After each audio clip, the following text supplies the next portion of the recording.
Berikut akan saya jelaskan untuk para keluarga penerima manfaat. Ini perlu diketahui bahwasanya untuk pencairan PKH tahap 2 nanti, bantuannya ada yang berkurang dan ada yang tiba-tiba bertambah. Bahkan ada KPM yang tidak cair bantuannya.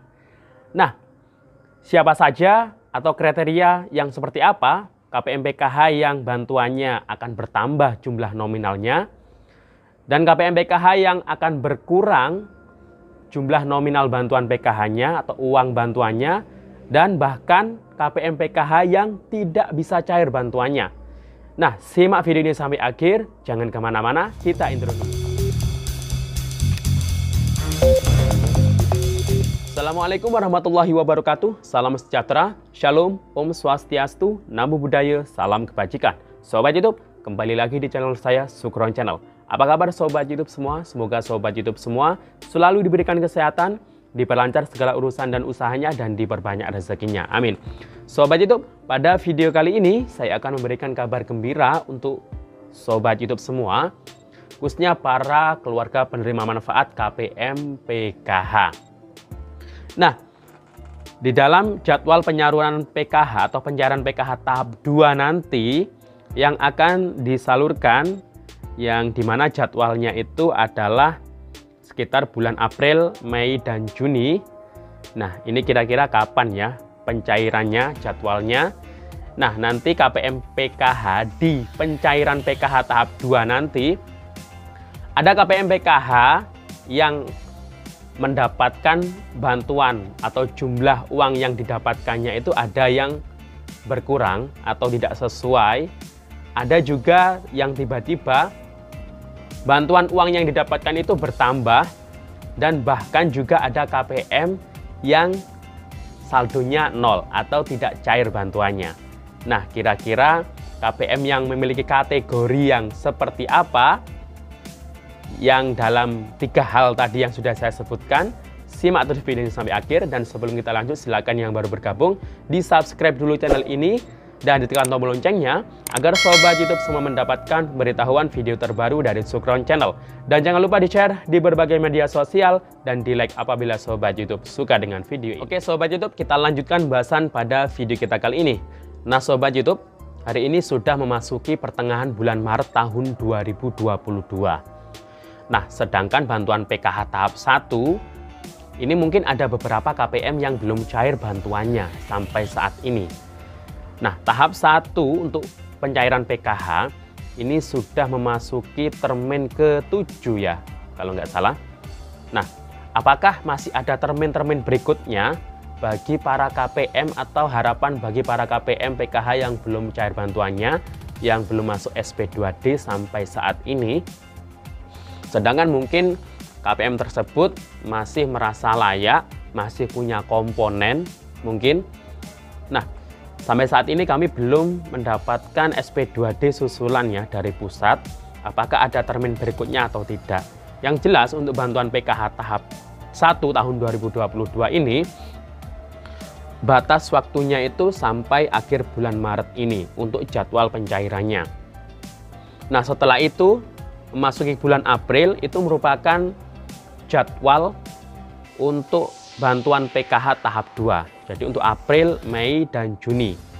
Di antara ketiga bulan tersebut, kira-kira tepatnya bulan apa ya bantuan PKH tahap 2 nanti akan dicairkan? Apakah setelah Lebaran atau mungkin sebelum Lebaran?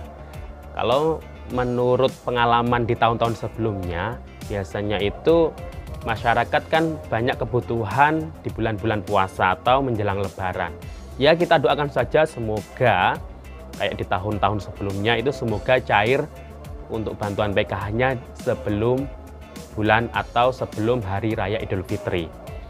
Nah, sambil menunggu pencairan PKH tahap 2 tahun 2022 ini dicairkan, KPM PKH perlu mengetahui terkait mengenai skema pencairan PKH tahap 2 nanti.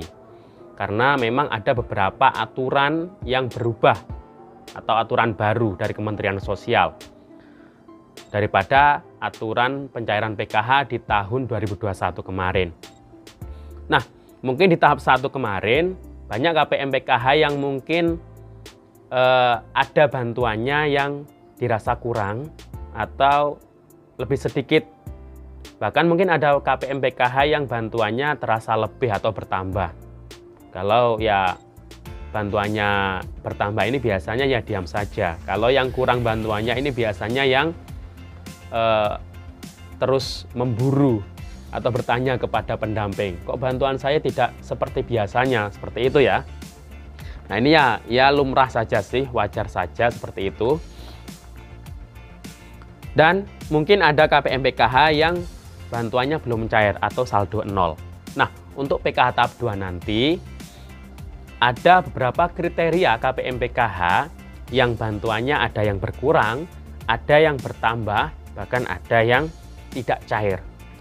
Nah, KPM PKH yang bantuannya atau jumlah uang bantuan yang didapatkan ini berkurang adalah KPM PKH yang memiliki kategori atau komponen. Yang pertama adalah jika KPM tersebut punya komponen pendidikan, punya komponen anak sekolah, namun anak sekolahnya ini tidak terdaftar di Dapodik atau bersekolah yang sekolahannya ini tidak terdaftar di Dapodik, maka bantuannya ini akan berkurang. Misal punya 2 anak, SD dan SMP. Yang SD ini terdaftar di Dapodik, sedangkan yang SMP ini tidak terdaftar di Dapodik. Maka yang diterima bantuannya hanya untuk yang SD, Rp225.000 saja. Nah, solusinya adalah memastikan anaknya yang SMP ini terdaftar di Dapodik di pihak sekolah. Silakan datang ke pihak sekolah untuk memastikan apakah anaknya atau sekolahannya ini sudah terdaftar di Dapodik. Karena saat ini secara otomatis ya, untuk bantuan PKH-nya itu DTKS-nya langsung secara otomatis terhubung dengan Dapodik. Jadi perhitungannya seperti itu jumlah uang yang didapatkan. Jadi pendamping PKH tidak bisa memutakhirkan sekarang ya. Jadi secara otomatis. Kemudian yang bantuannya berkurang adalah KPM PKH yang memiliki kategori ibu hamil. Nah, saat ini untuk kategori ibu hamil di DTKS tidak ada seperti menu yang difasilitasi di dalam sistem tersebut. Tidak seperti di EPKH yang di tahun sebelumnya. Saat ini ibu hamil tidak masuk hitungan PKH. Jadi mohon maaf ya. Kemudian KPM PKH yang memiliki kategori anak usia dini atau ART yang masuk dalam komponen PKH tapi tidak masuk dalam DTKS, belum update. Mungkin NIK-nya belum online atau belum ditambahkan di DTKS. Nah, ini solusinya adalah bisa diusulkan melalui operator desa. Silakan datang ke kantor desa atau kantor kelurahan agar data anaknya ini bisa update di DTKS, diusulkan ya. Jadi seperti itu. Kemudian ada KPM PKH yang bantuannya bertambah jumlah uang yang didapatkan. Itu yang pertama adalah KPM PKH yang memiliki komponen lansia, misal punya orang tua yang masuk dalam KK yang usianya ini 60 tahun. Nah, sudah mencapai 60 tahun minimal. Karena sebelumnya itu 70 tahun untuk lansia. Saat ini yang usianya lansia itu adalah 60 tahun.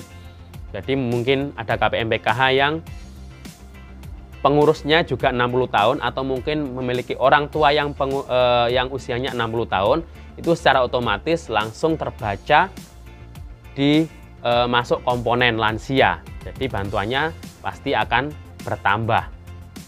Jadi untuk lansia kan dapatnya Rp600.000.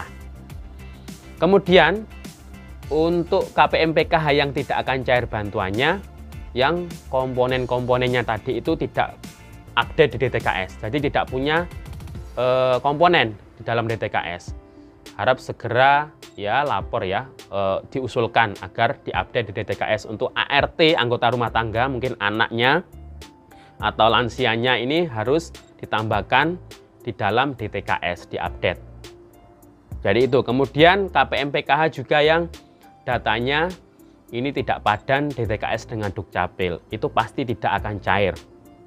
Jadi seperti itu ya Sobat YouTube. Ketika kategori untuk KPMPKH yang bantuannya, jumlah uang yang didapatkannya itu berkurang, ada yang bertambah, bahkan ada yang tidak cair nanti di tahap 2 tahun 2022 ini. Nah, demikian info dari saya. Sampai jumpa di video saya selanjutnya. Wassalamualaikum warahmatullahi wabarakatuh.